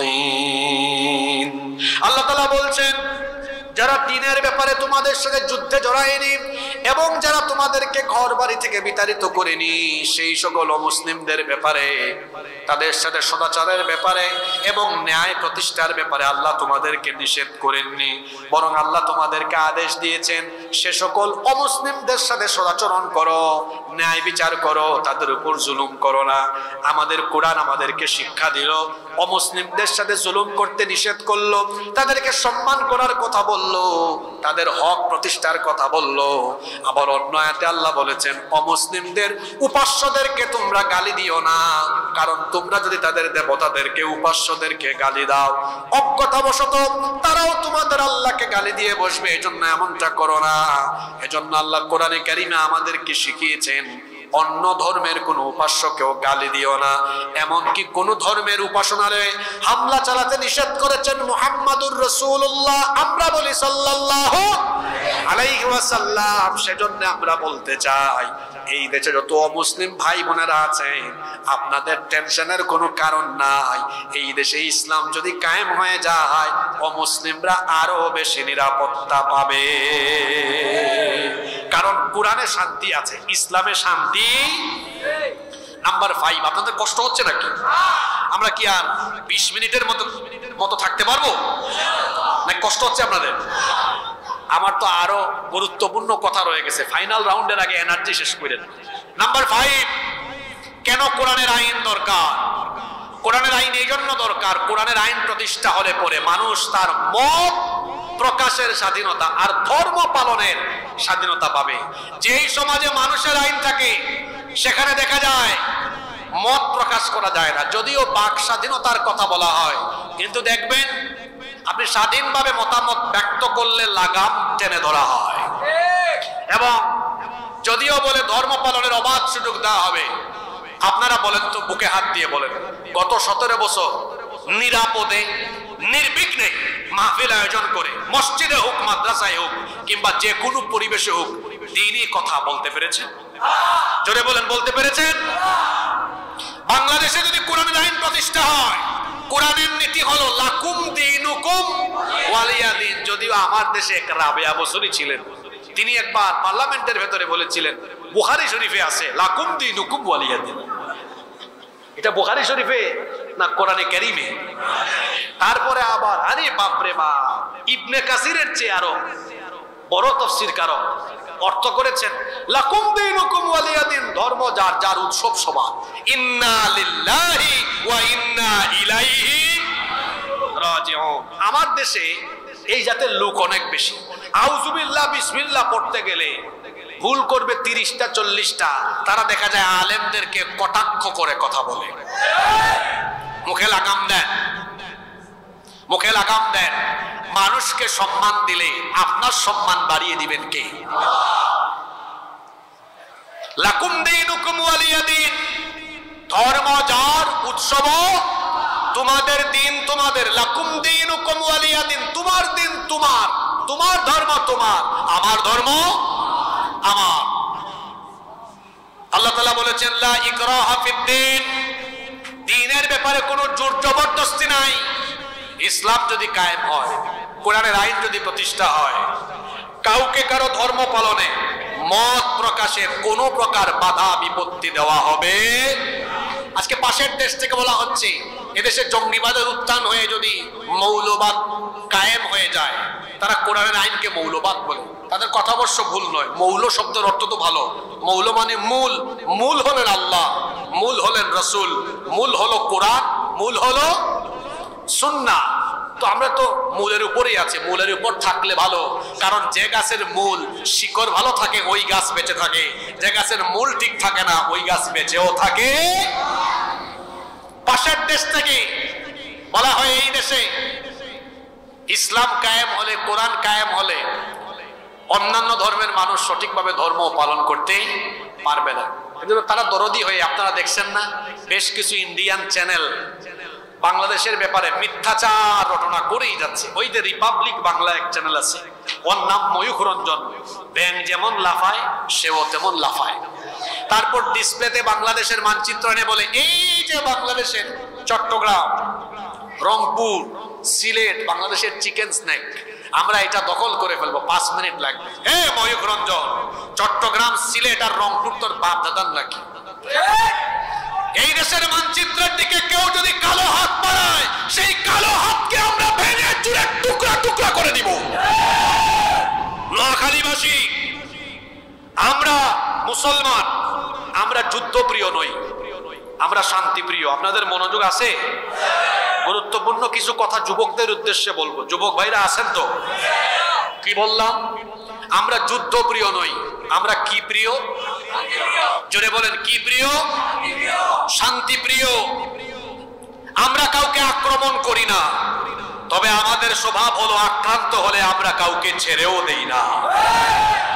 আপনি আমার দেশের মানচিত্র গিলে ফেলবেন আর আমরা বসে থাকবো, বুঝি না? হিসাব করে তারা হিসাব মিলায় কয় বাংলাদেশ পারবে না আমাদের সাথে। আপনাদের মনোযোগ আছে তো? এরা এই ধরনের কথা বলতেছে না? কয় তো তাদের জনসংখ্যা কম, মিলিটারি কম, সাবমেরিন কম, যুদ্ধ জাহাজ কম, মানে সব কম, আমাদের কিছু নাই, তাদের সব। পাগলের দল। আমাদের কাছে এমন এক জিনিস আছে যা তোমাদের কাছে নাই। আমাদের ঈমান আছে, তোমাদের ঈমান নাই। আমাদের এই ঈমানের চেতনার সামনে দাঁড়িয়ে থাকার দুঃসাহস পৃথিবীর কারো নাই। কারণ আল্লাহর কোরআনে সূরা আনফাল 8 নম্বর সূরা, আয়াত নাম্বার 65, যাদের ঈমানের ব্যাটারি ফিউজ হয়ে গিয়েছিল, ব্যাটারিটা চার্জ করে দেন। সূরা আনফাল, সূরার নাম কি? কয় নাম্বার সূরা? 8 নম্বর সূরা, আয়াত নাম্বার 65। বাড়িতে গিয়ে বাংলা অর্থ সহ ব্যাখ্যা সহ পড়বেন, ব্যাটারি চার্জ করে নিবি। আল্লাহ ওখানে কি বলেছেন? ইয়াকুম মিনকুম 20 সাবিরুনা ইয়াগলিবু 200। ও মুসলমানরা, পৃথিবীতে কোনোদিন মুসলমানরা সংখ্যা দিয়ে বিজয়ী হয় নাই। মুসলমানরা বিজয়ী হয়েছে ঈমানী চেতনায় দাঁড়িয়েছে, আল্লাহ তার ফেরেশতা পাঠিয়ে সাহায্য করেছেন। সুবহানাল্লাহ। আচ্ছা, বদরে আমাদের সংখ্যা কম ছিল না কাফিরদের সংখ্যা বেশি ছিল? বিজয় দিয়েছেন আল্লাহ কাকে? জোরে বলেন, কাকে? তো আমরা কি সংখ্যা দিয়ে বিজয়ী হয়েছি না ঈমান দিয়ে? সুবহানাল্লাহ কি বাড়ি গিয়ে বলবেন? ওয়া ইয়াকুম মিআতুন ইয়াগলিবু আলফাম মিনাল্লাযীনা কাফারু। আর ঈমানের উপরে দৃঢ় থাকা ঈমানদারের সংখ্যা যদি হয় 100, 1000 কে মোকাবেলা করতে পারবে। আল্লাহু আকবার। হিসাবটা কে মনে রাখছেন বলেন তো? 20 জনে নোয়াখালীর মানুষ তো ভুলে যাওয়ার কথা না। 20 জনে 200, 100 জনে 1000। একটু ভাগ করেন তো, 1000 ভাগ 100 ফলাফল কত? 10। 200 ভাগ 20 ফলাফল কত? 10। তার মানে যুদ্ধের টাইমে মুসলমানের সংখ্যা একজন হলেও কোয়ালিটিতে, শক্তিতে তার শক্তি হয় 10 গুণ। সুবহানাল্লাহ। এটা আমার হিসাব না আল্লাহর হিসাব? তাহলে আমার দেশে মুসলমান আছে আমার দেশের জনসংখ্যা 18 কোটি, 14 কোটি মুসলমান আছে সংখ্যায়। যদি তারা ঈমান নিয়ে দাঁড়ায় তাহলে 14 কোটি গুণ 10 সমান কত? 140 কোটি। পাগলের দল হিসাব করতেও জানে না, ওরা বলে আমাদের জনসংখ্যা কম। আর আমরা তো বুঝি, আমরা ঈমান নিয়ে দাঁড়ালে 14 কোটি 140 কোটির শক্তি নিয়ে দাঁড়িয়ে যাব। ওখানে আছে 130, তাদের 130 কোটি, এর মধ্যে 30 কোটি আমাদের মার খাওয়া ভাই আছে না? ওখানে আবার 30 কে 10 দিয়ে গুণ করেন, কত হবে? 300 কোটি। আপনারা কি শিলপাটা বলেন না পাটা পুতাইল বলেন? পাটা পুতাইল। তো আমরা সিলটি মাতল লগে আপনার মাত মিলি গেল কিলা বুঝলাম না। আমরা অত কই পাটা পুতাইল, তোরা সিলটি মাতিল্লাম, বুঝছেন নি আপনারা? পাটা পুতাইলের মাঝখানে যা দিবেন কি হয়ে যায়? একেবারে পিছে এবলা থেবলা হয়ে যায়। গুজরাটের কসাই নরেন্দ্র মোদীকে বলছি, আমার দেশের মানচিত্রের উপরে কোন নজর দিবেন না। আমরা আগেই বলেছি আমরা যুদ্ধ প্রিয় নই, আমরা শান্তি প্রিয়। কিন্তু আপনি অশান্তির দাবানল জ্বালাতে জ্বালাতে যদি আমাদের গায়ের উপর আপনি চলে আসেন, তখন তো আমরা যদি দাঁড়িয়ে যাই 14 কোটি 140 কোটির শক্তি নিয়ে, ওইদিকে 30 কোটি 300 কোটি, মোট দুই দিক থেকে যখন 440 কোটি চাপ মারবে, পাটা পুতাইলের মাঝখানে ঢুকলে যা হয়, এই 440 কোটির মাঝখানে ঢুকলে উগ্রবাদীরা আপলা থাপলা হয়ে যাবে। এখানে এই কথা শেষ নয়, আরেকটি হাদিস আপনাদেরকে আজ মনে করিয়ে দিয়ে যাই। এই হাদিসটি এসেছে নাসাই শরীফে, হাদিসটি এসেছে ইবনে মাজাহ শরীফে। আমার নবী বলেছেন, ইসাবাতান মিন উম্মতি আহরাজাহুমাল্লাহু মিনান নার, আমার উম্মতের দুইটা দলকে আল্লাহ তাআলা জাহান্নাম থেকে মুক্তি দিয়েছেন, বিনা হিসাবে আল্লাহ তাদেরকে জান্নাত দিবেন। সুবহানাল্লাহ, সবাই কইতে পারলেন না? রাসূল বলেছেন আমার উম্মতের দুইটা দলকে আল্লাহ জাহান্নাম থেকে মুক্তি দিবেন। জোরে বলেন তো কয়টা? এই দুই দলে আপনারা থাকতে চান কি চান না? দেখেন তো থাকার সুযোগ আছে কিনা। এক, ইসাবাতুন তাগজুল হিন্দ, এখানে আলেম ওলামারা বসে আছেন। ইসাবাতুন তাগজুল হিন্দ, যারা হিন্দুস্তানের বিরুদ্ধে যুদ্ধ করবে। হাদিসটা 1500 বছর আগে, তার মানে রাসূল জানতেন হিন্দুস্তানে একটা পবিত্র যুদ্ধ অনুষ্ঠিত হবে। নবীজি বলে গিয়েছেন হিন্দুস্তানের বিরুদ্ধে ওই যুদ্ধে অংশ নেওয়া প্রতিটি মুসলমানকে আল্লাহ জাহান্নাম থেকে মুক্তি দিবে। হাদিস বুঝতে পারলে বলেন তো, যুদ্ধে শহীদ হওয়া না অংশ নেওয়া? যদি বলেন শহীদ হওয়া না অংশ নেওয়া? আমি আবারও বলছি আমরা যুদ্ধ চাই না, কিন্তু কেউ যদি যুদ্ধ বাঁধিয়ে দেয়, হিন্দুস্তানিরা যদি আমাদের বিরুদ্ধে যুদ্ধকে অনিবার্য করে ফেলে, গাজওয়াতুল হিন্দের সেই চেতনা নিয়ে এদেশের আবাল বৃদ্ধ বনিতা যুবক তরুণ ছাত্ররা সবাই মিলে যখন শাহাদাতের চেতনা নিয়ে নেমে যাবে, ইউনুস সাহেব বলেছেন 7 সিস্টারের কথা, আর আমি বলছি রাসূল বলেছেন গাজওয়াতুল হিন্দ হবে।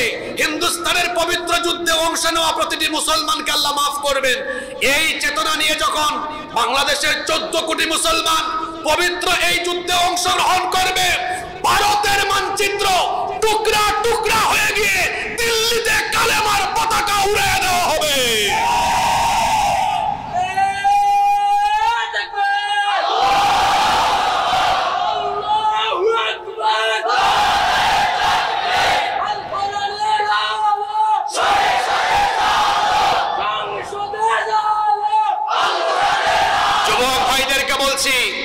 গাজওয়াতুল হিন্দ যদি হায়াত থাকতে পাওয়া যান, ঘরে বসে থাকবেন? কারা কারা এই সুযোগ পাইলে শাহাদাতের চেতনায় সেই পবিত্র যুদ্ধে অংশ নিতে প্রস্তুত? দুহাত তুলে আল্লাহকে দেখান। মাশাআল্লাহ, মাশাআল্লাহ, হাত নামান, আল্লাহ সবাইকে কবুল করেন।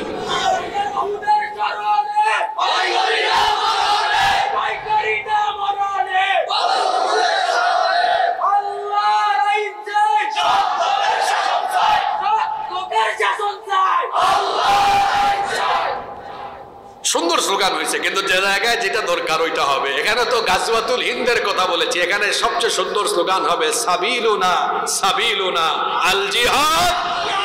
আর জিহাদ শুনলে ভয় পাইয়েন না, সন্ত্রাস আর জিহাদ এক জিনিস নয়। সন্ত্রাসবাদ হারাম, জিহাদ এসেছে সন্ত্রাসকে নির্মূল করার জন্য। তো এক দলের কথা শুনবেন, আরেক দলের কথা শুনবেন না। দুই দলকে আল্লাহ জাহান্নাম থেকে মুক্তি দিবেন। কয় দল? তো এক দল তো পাইলাম, আরেক দল আছে না, ওইটা আবার কোনটা? রাসূল বলেছেন ওয়া ইসাবাতুন তাকুনু মা ঈসা ইবনে মারইয়াম আলাইহিস সালাম, যারা ঈসা আলাইহিস সালাম, আচ্ছা একজন নবী তো মারা যান নাই, তাকে আল্লাহ আবার পাঠাবেন। ওই নবীর নাম কি? তিনি দাজ্জালকে হত্যার জন্য আসবেন। আল্লাহ রাসূল বলেছেন ঈসা আলাইহিস সালামের সাথী যারা হবে, যারা তার সাথে অংশ নিয়ে দাজ্জালের মোকাবেলায় ওই যুদ্ধে যাবে, আল্লাহ তাদেরকেও জাহান্নাম থেকে মুক্তি দিবেন। আল্লাহ এই দুই দলে আমাদেরকে কবুল করেন। তাহলে বলছিলাম বেশি লাফালাফি করেন না, নিজের চরকায় তেল দেন গিয়া। এই দেশে কোরআনের আইন প্রতিষ্ঠিত হলে হিন্দু, বৌদ্ধ, খ্রিস্টান, মুসলমান সবাই সুন্দরভাবে বসবাস করবে, কারো অধিকার কেউ হরণ করবে না ইনশাআল্লাহ। বেশি কষ্ট হয়ে যাচ্ছে নাকি? নাম্বার 6, 6 নাম্বার, কোরআনের আইন কেন দরকার? সমাজ থেকে অপরাধ, দেশ থেকে অপরাধ নির্মূল করার জন্য আল্লাহর কোরআনের আইন দরকার। আপনারা বলেন তো, চুরির আইন, ডাকাতির আইন, ব্যভিচারের আইন, ধর্ষণের আইন, ফৌজদারি, দেওয়ানি, সকল বিধিবিধান এই কোরআনে আছে না নাই? আমার সমাজে মানুষের তৈরি করা আইন দিয়ে চুরির বিচার হয়, ডাকাতির বিচার হয়, দেশে চোর কমে না, ডাকাত কমে না, বরং দেখা যায় যাদেরকে চোর ডাকাত দমনের দায়িত্ব দেওয়া হয়েছে, পুলিশকে দায়িত্ব দেওয়া হলো চোর ডাকাত ধরার জন্য। আমার দেশে দেখলাম আমরা বেনজির, বিপ্লব আর ভাতের হোটেলের মালিক হারুন, তারা নিজেরাই চোর হয়ে দেশের কোটি কোটি টাকা চুরি করেছে। তো চুরি নির্মূলের দায়িত্ব যারা দিলেন ও তো নিজেই চোর। আমি কি ভুল বলেছি নাকি? এক বেনজির 2000 কোটি টাকা খায় ফেলছে, আর ভাতের হোটেলের মালিকের ফিরিস্তি এখনো পাই নাই পুরাপুরি। একটা হোটেল ছিল না আমাদের দেশে, ওই হোটেলের নাম কি? জোরে বলেন। টিভিতে দেখায় সে ভাত খাওয়ায়, আর ভাত খাওয়ানোর আড়ালে তারা নিরপরাধ মানুষ পিটায়। ভুল বলেছি? তো চুরি ডাকাতি তো বন্ধ হচ্ছে না, বরং চুরি ডাকাতি দমনের দায়িত্ব যাদেরকে দেওয়া হয়েছে ওরা নিজেরাই চোর। দেখেন নাই রাবেয়া বসরি বলেছিলেন, আমার বাসার পিয়ন ছিল, কত কোটি টাকার মালিক। আপনারা বলবেন হুজুর উনারে এত সুন্দর নাম দিলেন কেন রাবেয়া বসরি? আরে বাপ রে বাপ, কি কথা! পার্লামেন্টে আমি ফজরের সময় উঠে, সকালবেলা ঘুম থেকে উঠে সবার আগে কি খুঁজি? কুরআন না। এই বক্তব্য কারা শুনছেন? সবার আগে কি খুঁজি? আপনারা বলবেন হুজুর আপনি কুরআন দিয়ে না ওয়াজ করবেন, ওই কথা আনলেন কেন? তো আমি তো কুরআন দিয়েই বলছি। আপনি নামাজ পড়বেন, অন্যদিকে মানুষ খুন করবেন, এটা কি ইসলামে আছে? আপনি বলেন সকালবেলা ঘুম থেকে উঠে আপনি জায়নামাজ খুঁজেন, আর জায়নামাজ খুঁজে যদি নামাজ পড়েন, আমরা জানি না, পড়লে হয়তো পড়েন, পড়ার পরে তারপরে নিরপরাধ আলেম ওলামা দিয়া জেলখানে ভরেন, এই হলো আপনার ইসলাম পালনের নমুনা। আর নারায়ণগঞ্জে এক কুতুব পাওয়া গেছে 70 রাকাত তাহাজ্জুদ পড়ে। দেখছেন কারবার? কি কুতুব! হায় হায় হায় হায় হায়, কত রাকাত! ওইদিকে 70 রাকাত চলে, আর ওইদিকে আবার মানুষ খুনো। সম্মানিত ভাইয়েরা, চুরি ডাকাতি কমেনি। ও জেনজির ভাইয়েরা, যাদের ত্যাগ তিতিক্ষায়, যাদের অবদানে আমরা এই নতুন বাংলাদেশ পেলাম, আমরা জানি আপনাদের হৃদয়ের খবর। আমিও তো আপনাদের মতোই একজন যুবক, আমি আপনাদের সেন্টিমেন্ট বুঝি। নতুন প্রজন্ম চায় চোর ডাকাত দুর্নীতিবাজ চাঁদাবাজ মুক্ত বাংলাদেশ। এটা পেতে হলে আল্লাহর আইনের দরকার। কারণ আপনি এই কোরআনের আইন দিয়ে একটা চুরির বিচার করেন, একজন চোরের হাত কেটে দেন, দেশের সব চোর তারের মতো সোজা হয়ে যাবে। একটা ডাকাতির বিচার, ধর্ষণের বিচার কোরআন দিয়ে করেন, সব লুচ্চা বদমাশ তারের মতো সাইজ হয়ে যাবে। এজন্য চুরি ডাকাতি দুর্নীতি লুটপাট সকল অন্যায় অপকর্ম নিধন করে একটি আলোকিত বাংলাদেশের জন্য কার আইন দরকার? জোরে বলেন, কার আইন? বেশি কষ্ট হচ্ছে আপনাদের, তাই না? এই তো আর কিছুক্ষণ। নাম্বার কত নাম্বার আসছি? 6 না 7? 6 শিওর তো আপনারা? ওকে, 6 নাম্বার। ঠিক আছে, আপনাদের মনোযোগ টেস্ট করলাম না আমার। ঠিক আছে, আমি আবার নোট ছাড়া কথা বলি, কারণ মাহফিলের নোট ছাড়া উঠলে এলোপাতারিক কথা হবে। কিছুক্ষণ এইদিকে, কিছুক্ষণ আপনাদের মনোযোগ আছে কিনা আমি দেখতেছি। 6টাই বলছি, ঠিক আছে। এখন 7। বেকার আছে না এখানে? বেকার আছে না? ইসলাম কায়েম হলে সবচেয়ে বেশি লাভ বেকার হলে। কেন? ইসলাম কায়েম হলে একজন বেকার থাকবে না, সব পয়সাওয়ালা হয়ে যাবে। সুবহানাল্লাহ। এটা কি চাপাবাজি না বাস্তবতা? আসেন তো, বাস্তবতা কিভাবে? দেশে যদি কোরআনওয়ালা সরকার কায়েম হয়, তো আল্লাহর বিধান হলো আল্লাযীনা ইম্মাক্কান্নাহুম ফিল আরদি আকামুস সালাতা ওয়া আতাউস যাকাতা ওয়া আমারু বিল মা'রুফি ওয়া নাহাউ আনিল মুনকার। যাক্কার ওয়ালিল্লাহি আকিবাতুল উমুর। আল্লাহ তাআলা বলছেন যদি জনপদে মুমিনদেরকে দায়িত্ব দেওয়া হয় তাহলে তাদের কাজ হবে 1 নম্বরে নামাজ কায়েম করা, 2 নম্বরে যাকাত ভিত্তিক অর্থনীতি চালু করা। যাকাত ভিত্তিক অর্থনীতি চালু হয়ে গেলে এই দেশের মধ্যে কল্যাণ আসবে, বেকারত্ব দূর হয়ে যাবে, দারিদ্রতা মুক্ত ক্ষুধা মুক্ত একটি দেশ গঠন হবে। কারণ বরকত দিয়ে যিনি ভরপুর করে দিবেন তিনি কে? কোরআনের সমাজ রাষ্ট্র থাকলে একটা আলাদা মন্ত্রণালয় থাকবে, সেই মন্ত্রণালয়ের নাম হলো যাকাত মন্ত্রণালয়। আমার দিকে তাকান, কোরআনের কথাগুলো শুনেন, এটা আমার কথা না, শুনতেছেন তো সবাই? যাকাত মন্ত্রণালয়ের দায়িত্ব কি? সারা দেশের মুসলমানদের সম্পদের হিসাব মন্ত্রণালয়ে থাকবে, কার কত টাকা আছে, কি সম্পদ আছে। এই মন্ত্রণালয় থেকে প্রতি বছর যাকাত উত্তোলন করে আবার যাকাতের টাকাগুলো যাকাতের খাতে ব্যয় করে দেওয়া হবে। আমাদের দেশে অধিকাংশ মানুষ যাকাত দেয়, এদের যাকাত হয় না, কারণ তারা যাকাত দেয় সাধারণ দান সৎকার মতো। এখানে হুজুররা বসে আছেন, আমার উস্তাদুল্লাহ আলেমরা বসে আছেন, জিজ্ঞেস করে দেখেন আপনি সাধারণ দানের টাকা মসজিদে দিতে পারবেন, মাদ্রাসায় দিতে পারবেন, মসজিদে আপনি কি যাকাতের টাকা দিতে পারবেন? পারবেন না। যাকাতের খাত 8টা, জোরে বলেন কয়টা? যাকাতের উদ্দেশ্য হলো দারিদ্রতা, সমাজ থেকে দারিদ্রতা দূর করা। জোরে বলেন তো কি দূর করা? আমি 2টা উদাহরণ দেই, একটা ছোট করে আরেকটা বড় করে। আমার দিকে তাকান, মনে করেন এখানে এই এলাকায় এই গ্রামে একটা কমিটি গঠন হইল। এই কমিটি আপনাদের গ্রামের যাদের উপর যাকাত ফরজ, যাকাতের টাকা নিল, দেখা গেল এই বছর মোট টাকা পাইছে তারা 2 লক্ষ। জোরে বলেন তো কত লক্ষ? আপনারা কি করবেন জানেন? আপনাদের হিসাব আমি জানি। এই 2 লক্ষ টাকা জন প্রতি 500 টাকা দিয়ে 400 জনকে বন্টন করবেন। হ্যাঁ, 4000-তে 400 জনকে যাকাত দেওয়া হয়েছে। জন প্রতি 500 টাকা দিলে এরা কি আগামী বছর যাকাত দেওয়ার মতো অবস্থায় যাবে না খাওয়ার মতোই থাকবে? এই 2 লক্ষ টাকা 400 মানুষকে না দিয়ে আমার দিকে তাকান, আল্লাহর কথা শুনেন, 4 জন মানুষকে দেন। কয়জন? বলেন হুজুর আপনি 396 জন মানুষের হক মারলেন। শোনেন কেন বলেছি। 4 জন মানুষ, মনে করেন একজন বিধবা নারীকে আপনি একটা সেলাই মেশিন কিনে দিলেন, এই মহিলার পরিবার চালানোর অবস্থা হয়ে গেল, আর কি তাকে কেউ যাকাত দেওয়া লাগবে? একজন বেকার যুবককে আপনি একটা দোকান করে দিলেন, আরেকজনকে একটা ভ্যান, রিক্সা, অটো রিক্সা কিনে দিলেন, আরেকজনকে আপনি ছোট্ট একটা দোকান করে দিলেন। এই 4 জন মানুষ কি আর গরিব থাকবে না? পরিবার চলার মতো অবস্থা হয়ে যাবে। এই বাংলাদেশে আরেকটা উদাহরণ দেই, বাংলাদেশে যদি মনে করেন এই বছর যাকাত মন্ত্রণালয় 1,40,000 কোটি টাকা, কত? 1,40,000 কোটি টাকা যাকাত উত্তোলন করে এরপরে যদি 70 লক্ষ বেকার যুবককে ডেকে এনে প্রতিজনকে 2 লক্ষ টাকা দেয়, বলেন তো এই 70 লক্ষ যুবক কি বেকার থাকবে না স্বাবলম্বী হয়ে যাবে?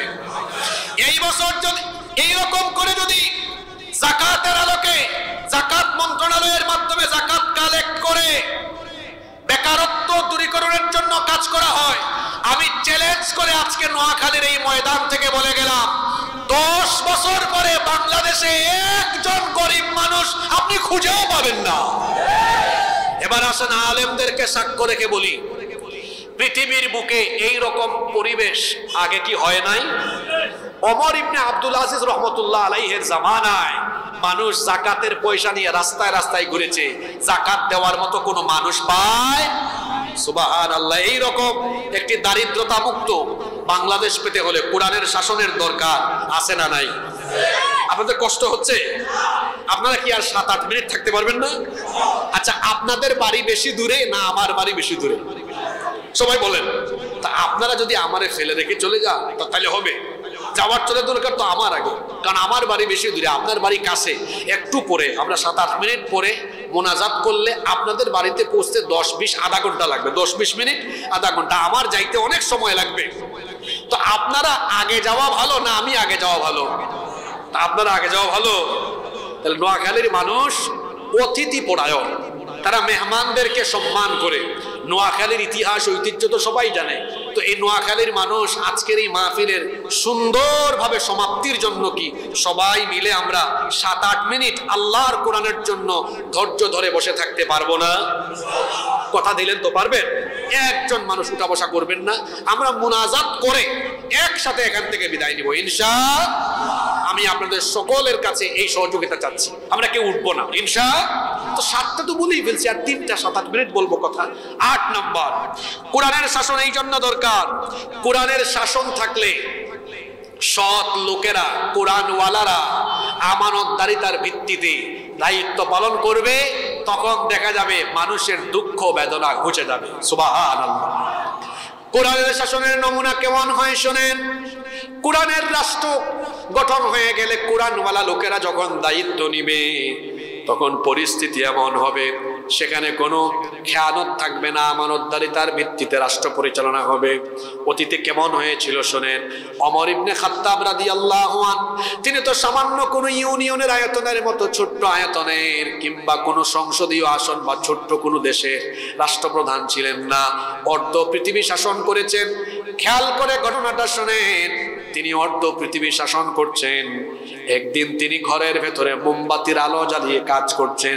সেই যুগে তো কারেন্টের এইরকম লাইট ছিল না, মোমবাতির আলো জ্বালিয়ে কাজ করছেন।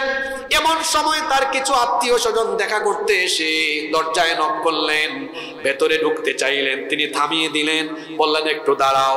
তার সামনে থাকা মোমবাতির আগুন ফু দিয়ে নিভালেন, নতুন করে আরেকটি মোমবাতিতে আগুন ধরালেন। তারপরে বললেন, এবার তোমরা ভেতরে আসো। এরা ভেতরে ঢুকে জিজ্ঞেস করলো, আমিরুল মুমিনিন, আপনার সামনে তো মোমবাতিতে আগুন ধরানো ছিল, সেটা ফু দিয়ে বন্ধ করে কেন নতুন করে আরেকটা জ্বালালেন?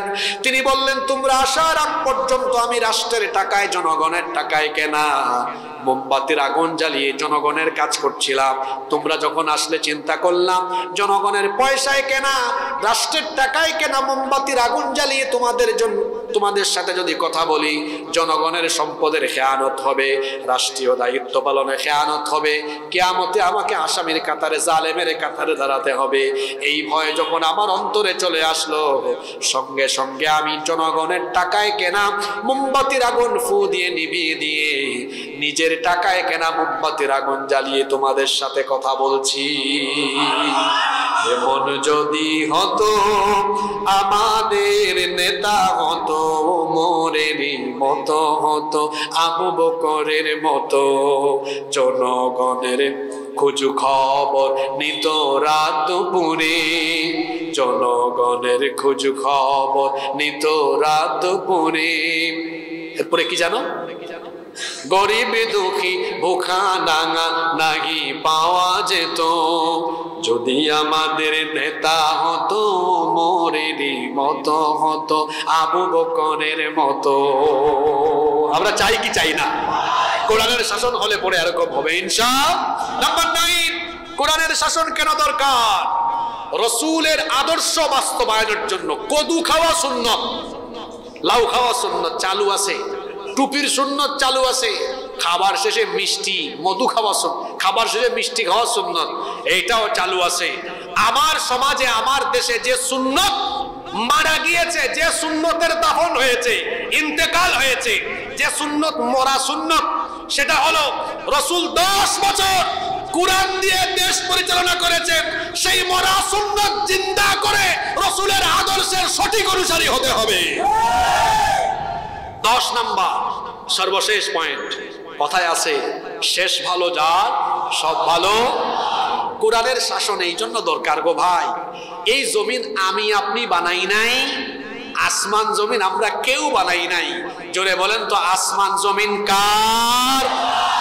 তো আসমান জমিন যদি আল্লাহর হয়, তো এই জমিন কিভাবে চলবে এটা আমরা ভালো জানবো না আল্লাহ ভালো জানবেন? সেজন্যই তো আল্লাহ বলেছেন, আলা লাহুল খালকু ওয়াল আমর, সাবধান, সৃষ্টি যার, আইনও চলবে।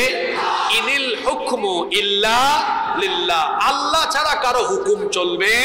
তো জমিন তো আমরা বানাই নাই, জমিন আল্লাহ।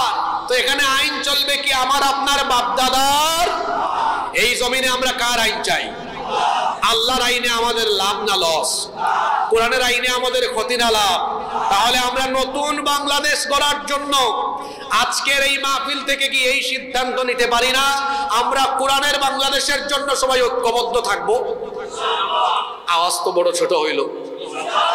সবাই ঐক্যবদ্ধ থাকতে পারবো ইনশাআল্লাহ। কোরআন কি কোনো রাজনৈতিক দলের কিতাব? কোরআন কি কোনো দলের? কোরআন কি কোনো গোত্রের? এই কোরআন হলো কার? আর নাজিল হয়েছে কার জন্য? মানুষের জন্য। কার জন্য? আমরা কারা? মানুষ। আমাদের জন্য কোরআন এসেছে। এই কোরআনে রয়েছে শান্তি, কোরআনে রয়েছে মুক্তি। আপনি সর্বশেষ কথা শোনেন। আপনি বলবেন হুজুর আজকে এত কথা বললেন, কোরআনের আইন নিয়ে অন্য কোনো টপিক ধরলেন না কেন? এই বাংলাদেশে আজকে আমরা, আমাদের তো বয়স বেশি না, আমার বয়স মাত্র 30 বছর। এর আগে আমাদের উস্তাদরা, আমাদের সিনিয়ররা, মুরব্বীরা দেশের স্বাধীনতার পর থেকে 50 বছরের বেশি সময় ধরে এত ওয়াজ করতেছেন, নসিহত করতেছেন। ওয়াজ নসিহত এটা ইসলামী সংস্কৃতির অংশ, এর মাধ্যমে দাওয়াতি কাজ হয়, দাওয়াতের বড় একটা প্ল্যাটফর্ম। কিন্তু এর মাধ্যমে কি সমাজ থেকে সব অপরাধ দূর হয়ে যাবে? আমি ওয়াজ করে আমি হাসিবুর রহমান আপনাদেরকে আদেশ করতে পারবো না অনুরোধ করতে পারবো? জোরে বলেন। আমি আদেশ করার কোনো ক্ষমতা রাখি না। আমি আদেশ করে করে আপনাকে বলতে পারবো না আপনি নামাজ না পড়লেই শাস্তি দিব, নামাজে দান, এটা করেন ওইটা করেন, এটা পারবো না। আদেশ দিতে হলে আদেশের জায়গায় থাকতে হয়। আমরা আদেশের জায়গায় কোরআনকে, ইসলামকে নিতে পারি নাই বলে আপনাদের কথা কি বলবো? আমাদের মতো হুজুর জাতি 8 দফা 9 দফা 13 দফা দাবি নিয়ে যায়, অনুরোধ করে দাবি নিয়ে যায় আর মার খায়। আমরা এখনো বুঝলাম না ইসলামকে অনুরোধের জায়গায় না রেখে আমরা যদি ইসলামকে, কোরআনকে আদেশের মাকামে নিয়ে যেতে পারতাম, আমরা কোনো তাগুতের কাছে গিয়ে আবেদন করে আমরা অনুরোধ করতাম না, আমরা আদেশ করে করে অন্যায়কে বন্ধ করতে পারতাম। এজন্য শুধু মসজিদ মাদ্রাসা নয়, ওই জায়গা পার্লামেন্ট, সেক্রেটারিয়েট আর বঙ্গভবনে যেদিন আল্লাহর কোরআন ঢুকবে, অনুরোধ নয় আদেশ দিয়ে দিয়ে অন্যায়কে বন্ধ করে দেওয়া হবে। সেই জায়গায় আমরা কোরআনকে দেখতে চাই কি চাই না? কারা কারা দেখতে চান না হাত তুলেন। যাই হোক, কেউ তুলে নাই, মানে তুলতে গিয়ে আবার নামাই ফেলছে, মনোযোগ আছে। আমরা সবাই আল্লাহর কোরআনের শাসন চাই কি চাই না? কারা কারা চাই হাত তুলেন। মাশাআল্লাহ।